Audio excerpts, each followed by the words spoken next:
scenes like these, thousands of Cubans taking to the sea in search of a better life, may be no more.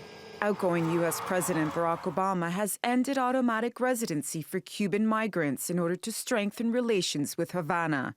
The so-called wet foot, dry foot policy let Cubans fleeing their country stay in the U.S. if they made it to shore and allowed them to become legal residents after a year. Raul Castro's government had blamed the policy for encouraging thousands of people to risk their lives each year to make it to the U.S. The Cuban government will now accept Cuban nationals the U.S. deports. In order to be consistent with the letter and spirit of this joint declaration, to ensure regular, safe and orderly migration, effectively address threats to the security of both countries arriving from irregular migration. But not everyone is happy with the change. Obama, your life has not represented anything that's worth a dime for anybody. Go back home, stay home. You are a traitor to this nation and you don't care about freedom or doing anything against communism and to protect the people that suffer from it.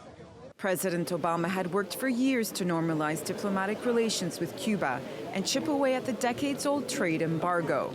The policy was first put in place in 1995 by Bill Clinton. And since October 2012, more than 118,000 Cubans have arrived by sea to the U.S.